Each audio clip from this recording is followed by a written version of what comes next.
Welcome to Parker's MMA Show. If you want to learn about all things going down in the fight world, you've come to the right place.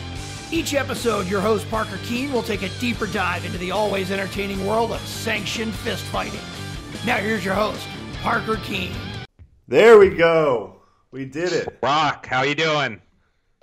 Man, I got an infection in my tooth and jaw, I think, right here. So y'all bear with me. I'm pounding the Dr. Peppers and the Krispy Kremes we got right here. And You trying to kill it all? The cheese balls. Damn, look at that. The we got the sugar cookies and yeah, we got it all, man. Y'all think Masvidal likes to eat after a fight? Yeah, man. He can't hang with me. No, he can't. Hey, you earned it, man. I got the win for sure. So, yeah. I don't care how I got the win. I'm going to eat after the win. I know that. Hey, you got it done. Checks, you got to eat. Yep, for sure, man. So what's up with y'all? All right, let's get into it. So, Brok, you just fought at UFC Rio Rancho last week, and I want to know how that first experience of the UFC, making the walk, getting your first win. We know it didn't go the way you wanted it, but you got that win. I just want to know how it all went and what you thought of it. Man, from the day that they flew me out there Tuesday morning, other than flying out there, because I hate flying, man. I get motion sickness real bad. So even when I take Dramamine and stuff, I still get sick. And but after making it there Tuesday, getting over that plane sickness after a couple hours, like right when I got there, saw my opponent right away, wouldn't look at me, gave me a good feeling already, like, all right, it's game time, I'm already in his head. And just the whole weight cut experience, getting down with Clean Eats Mobile 5 weeks before, actually 8 weeks before, and then the Leith and Lockhart guys, man, they're like amazing, easiest cut to 155 I've ever had. They babied me through the whole process from Tuesday to Friday and took good care of me. And man, just easy. Everything went perfect, man. Just like I dreamed of. Fighting in New Mexico, I got to fight in front of a lot of tribes, and there's 3 or 4 different big tribes down there: the Comanches, the Apaches, the Pichuas, and the Navajos, and just everything went perfect, man. And the walkout, the song, that come out to the war drums of a tribe called Red Stadium Powwow. Crushed it. That was awesome. Yeah, man. Everything was magnificent, and everything I dreamed of and even more, I always dreamed to have an epic UFC debut. But to put into my dream, I dreamed, of course, a miraculous knockout, right. and I never thought it would have been a miraculous knockout that I got. I mean, there's fear. There's always that fear that you're going to get knocked out UFC debut. But how I got knocked out and then I still got the win, it's crazy. If y'all know anything about my story, from Dana White looking to a fight, to the contender, to the high testosterone back out, to even this now, how I just got the win, I think it's put in even more incredible hype and story and anticipation to my next fight. Oh, for sure. So what do you think your next move is? Do you want an immediate rematch, or are you going to be looking for another opponent, or whatever they give you? I talked to Mick Maynard that night. I talked to my manager, I said, hey, man, I want to write back. I even talked to Vargas, his manager. He was in the lobby that night, eating with us and stuff, just sitting next to us, and shook his hand, and, hey, man, let's run it back, we didn't really get to fight. I was just getting warmed up, and Vargas was just getting tuned down.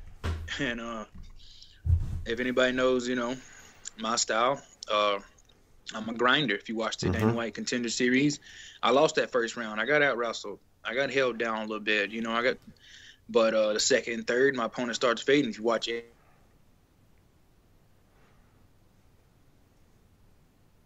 Uh-oh. Brok, we lost you. You back? Yeah, man, my fault, man. My phone's been blowing up after the fight. Cousins and people blowing me up. Everyone's wanting a piece. That was actually one of my students. It wasn't his fault. I had called him earlier, but yeah, man, where I was, yeah, the rematch. Of course, I'll run it back. Yeah. I find it definitely after feeling his power, feeling what he's got. Easier fight than I thought. You know, he definitely was gonna. If you watched all his videos, he fades. He's a hard first round guy, and in second and third he fades. You know, he looks to finish people in the first round. He come out swinging, threw some blows like I thought. He come out hard. He threw some heavy kicks. Come out wild man. It's how he fights. He's not a wrestler, and when you're not a wrestler and you haven't been wrestling your whole life, to try to wrestle somebody for 15 minutes can tire you. Yeah. And you know, he might can wrestle me for one round, but after that he's gonna start fading. You know, and I'm a counter wrestler, so I definitely felt it going my way.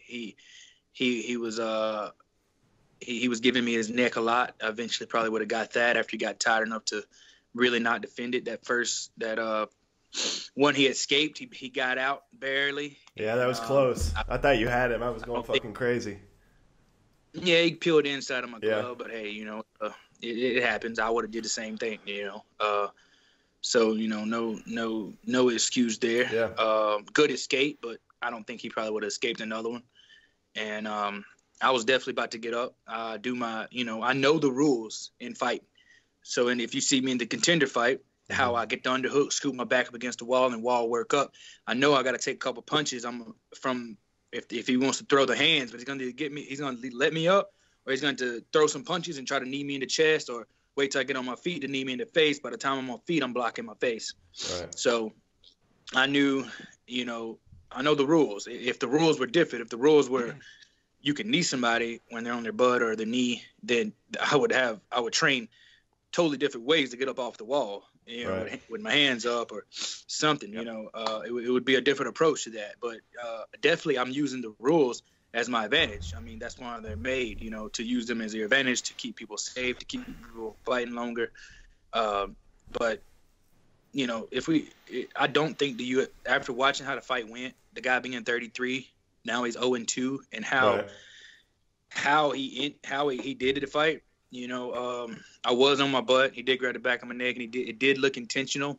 The adrenaline was up. Who knows? Mm-hmm. Who knows? You know, maybe he tried to do it and get away with it. Maybe he really did try to knee me in the chest. Who really knows, man? Maybe his nerves were just up. He was tired. He's desperate. He was looking for something, you know. Or maybe, who knows, man? And if they was to be willing to run, I haven't heard anything about it.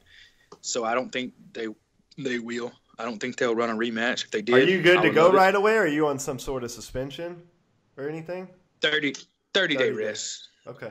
30-day rest, and then they can schedule me something. All right. Well, you're ready for anyone next. So let's. I want to jump into your kind of upbringing a little bit. Obviously, you're from McIntosh, Alabama. You grew up on the Indian reservation there. I want to know kind of when you started fighting, how you got into fighting, and then how you earned that badass nickname you got.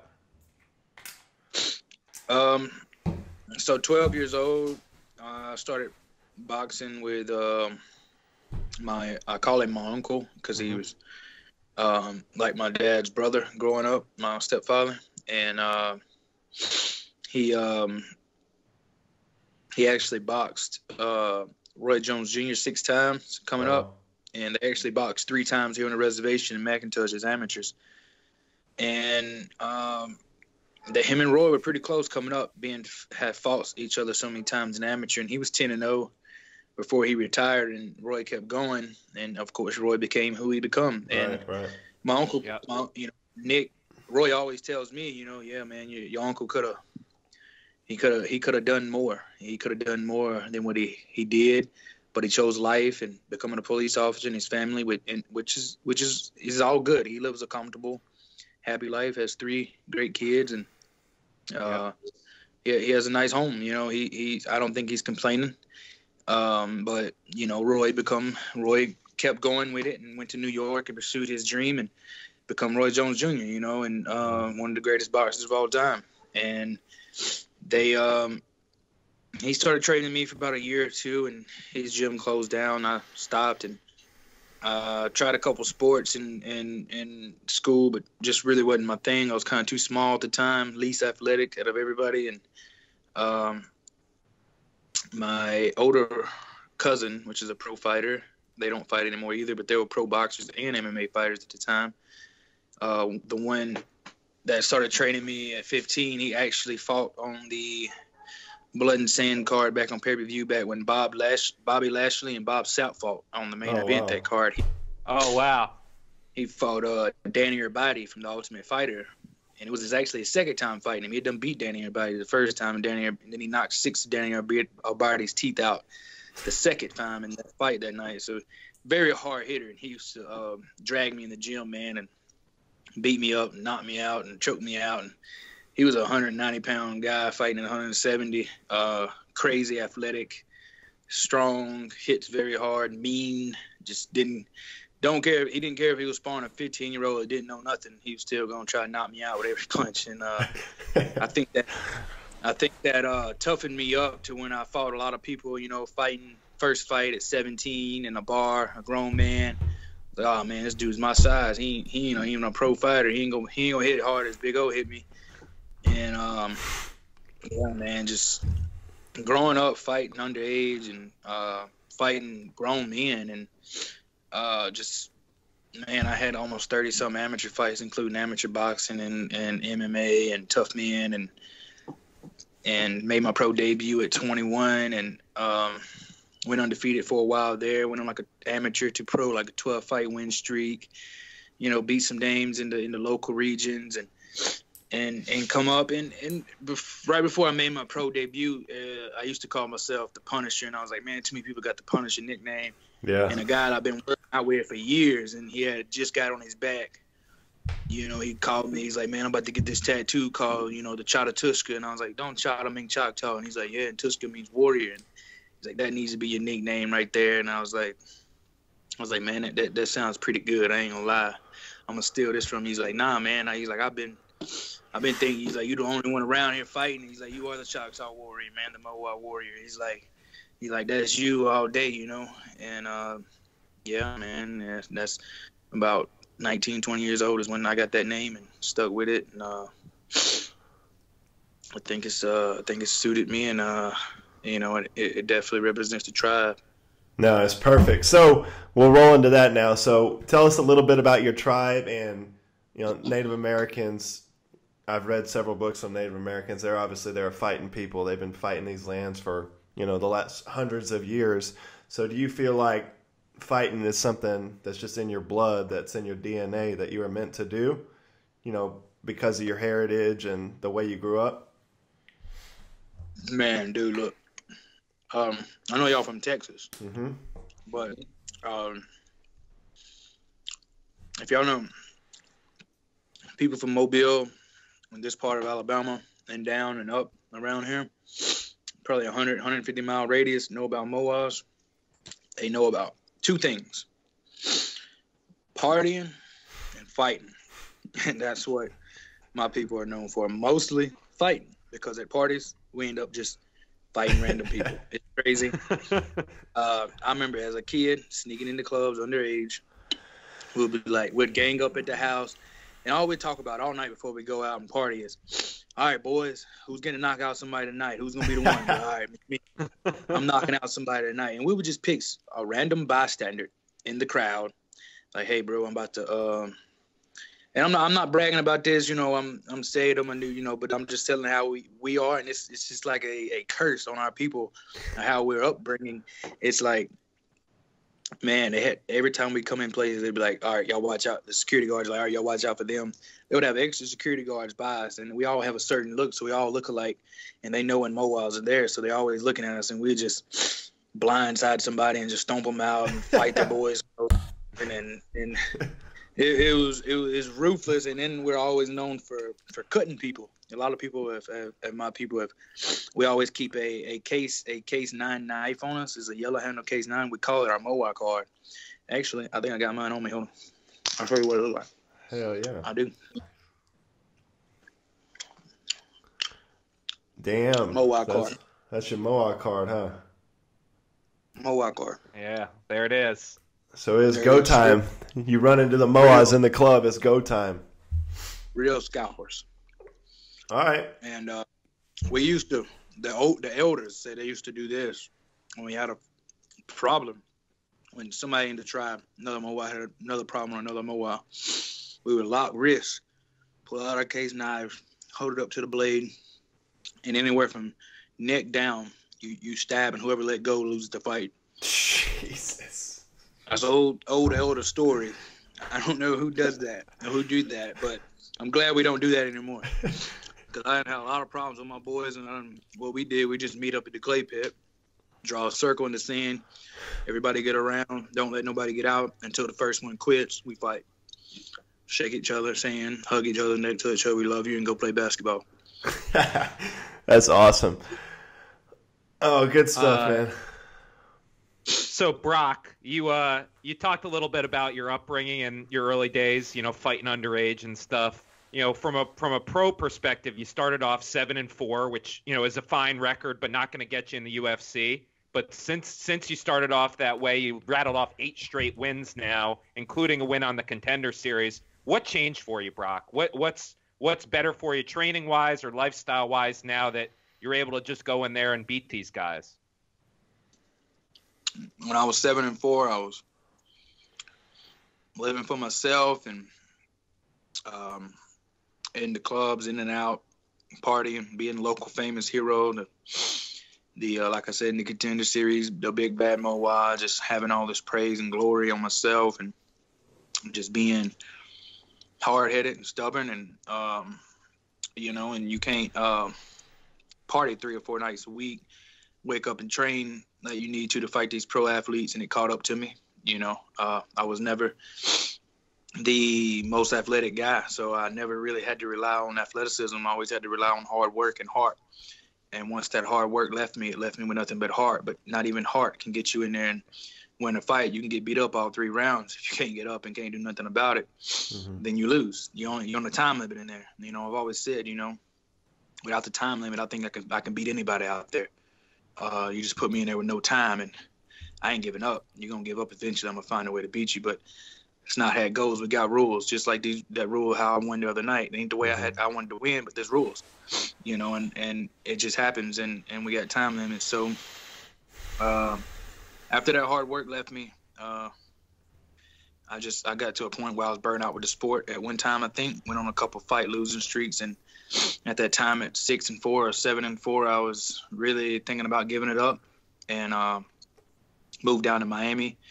Joined MMA Masters, start training with a lot of pro athletes, real high-level pros there, and got on another level. Got my butt whooped for a couple years there, training under a lot of them high-level fighters in South Miami, and just getting humbled, really, getting back to working very hard. And the coaches there, after a couple of years, like, man, you train harder than anybody, anybody here. You're not the best, but you train harder. You want to be the best. And some things happened. I had to move from there, and I met my wife. We moved home, and we gave our life to God, and God's just opened up doors and gave me a new hunger for it. And I took that work ethic I had found in Miami and recombined it with the work ethic that brought me as a young boy at 15 and 16 and 17-year-old fighting these grown men, what I knew I had to do, and combined it and just found a new drive, man, a new motivation to just stay in great shape, to just keep improving and getting my life together, and not drinking and smoking and girls and just being committed, and just just having a prayer life and just talking to God and feeling God before them fights has really made a complete change in my career, and how everything is going. I'm just blessed that it's going this way, and where he's brought me from, and where he's going to bring me to. So that leads into my next question. So as you continue to grow in the UFC, I mean, you're someone that you got it all. You got the look, you're good on the mic, you got the skills. When you get better and better and start progressing through the company, do you have things in your life in place to not run into those issues again with, being famous in a small town? Because, you're probably already the most famous person from your town. And as you get bigger and bigger star in the UFC, I imagine that stuff's going to start creeping up. People are going to be coming out of the woodworks calling you. What do you have planned to kind of fight against some of that stuff? A prayer life. Yeah. It's simple. Prayer life and staying close to Jesus, man. Because without Jesus, we ain't nothing, and I'm still nothing with Jesus. And if I take Jesus out my life for a day, then I'll be that Brok that I was for a day. And you never want to creep back to that. Yeah. Since this fight, that's been coming. Before this fight, that's been coming. That's like you said, it's going to keep coming. The devil's going to come. He's going to come in many different ways. If he can't get us one way, he's going to try another. He can't get us that way, he's going to try another. So I gotta stay with a prayer and pray every night, pray every morning, go to church, pray. That's the only way to fight the devil. That's the only way to fight that stuff. Once people stop praying and stop,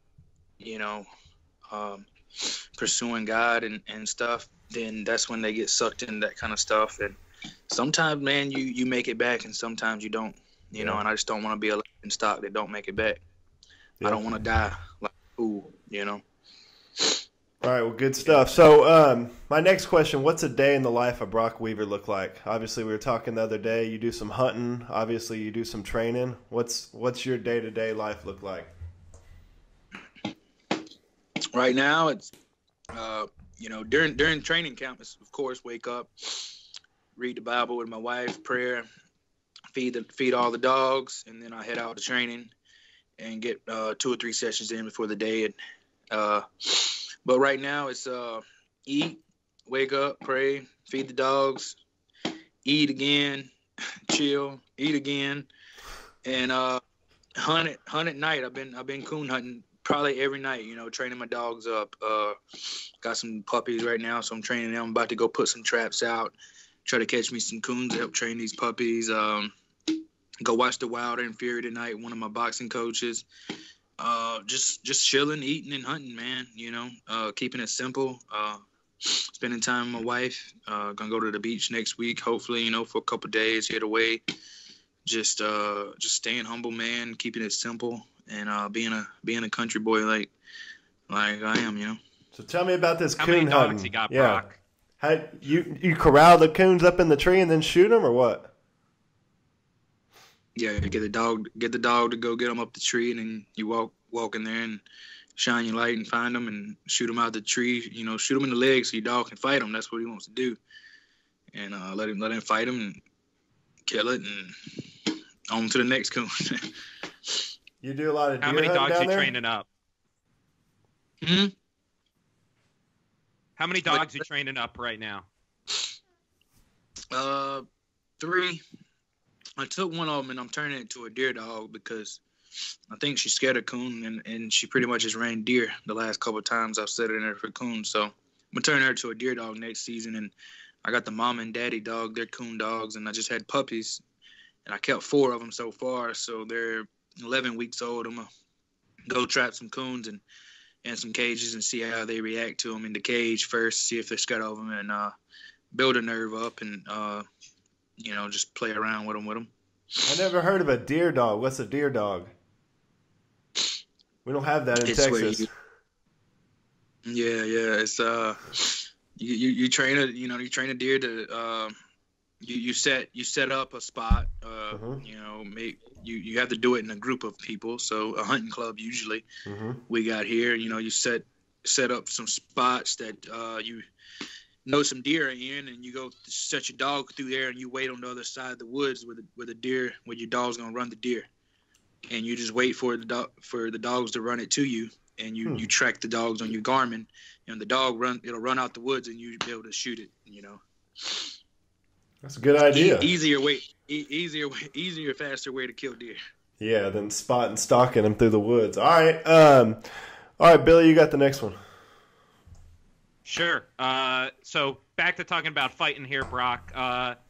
there's 600 fighters on the UFC roster. There's a couple thousand more pro MMA fighters out here in the world right now. And, a lot of our fans are newer to MMA. And I'm just wondering, for you, what is maybe your favorite fight you've ever had, or the fight that you think is best represents your style? If we had someone who was going to go watch one Brok Weaver fight, what would you suggest they go watch? My favorite fight still is, you can find it on YouTube. It's Brok versus Sock, high def. You have to type in my name versus SOK, which is Socrates Pierre. We fought twice. This is the first one. Brok versus Sock, high def. So it's HIDEF, which is high definition. And that's a little highlight clip of the fight. We went 2 rounds, just freaking slugging it out, man. We got very exhausted, and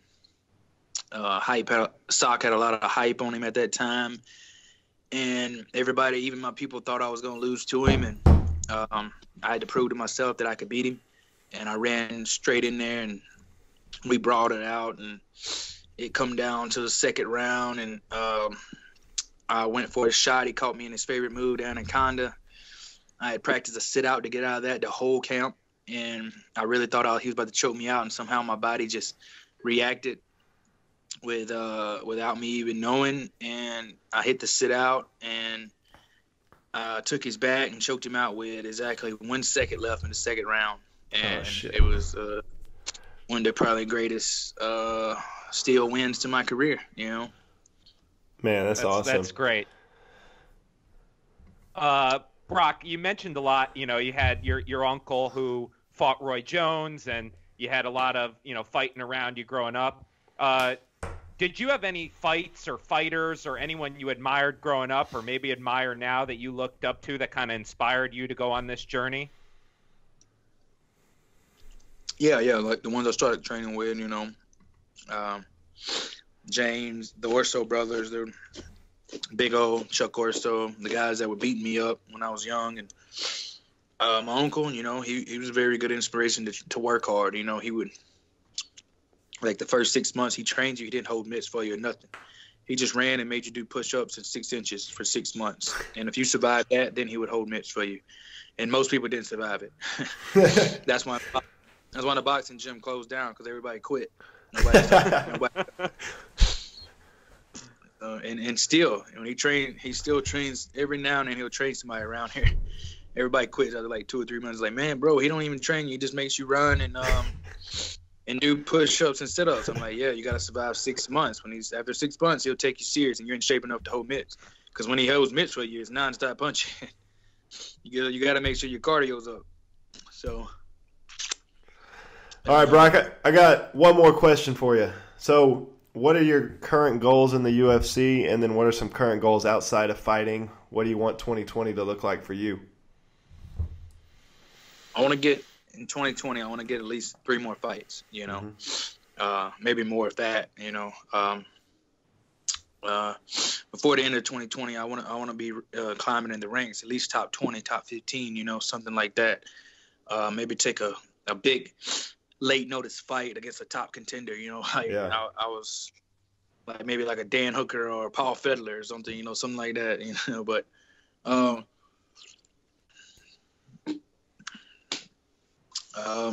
and after that, man, after 2020, just keep climbing, man.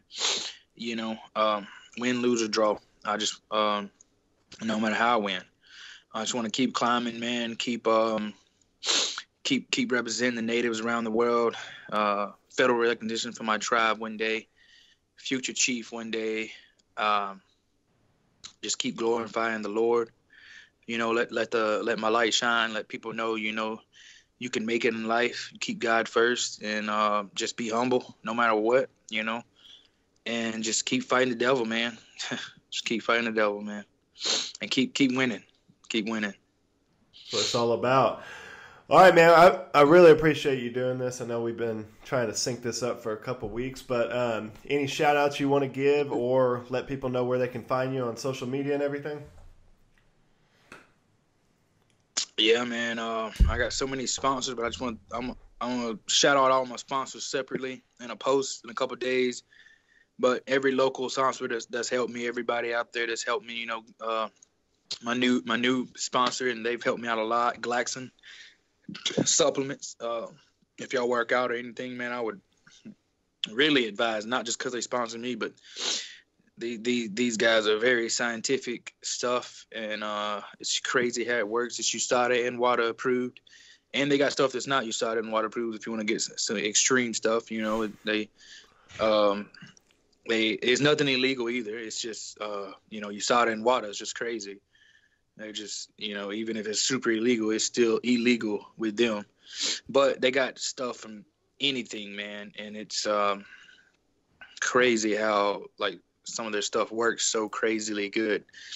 And man, just, you know, just my whole MOA tribe, man, just all the love and support, and everybody, all the natives around the world, all the ones in the nation, everybody just hitting me up, you know, supporting me, and just, you know, and again, God, you know, just for bringing me from where he brought me, man. And I thank y'all for having me. Sorry it took so long.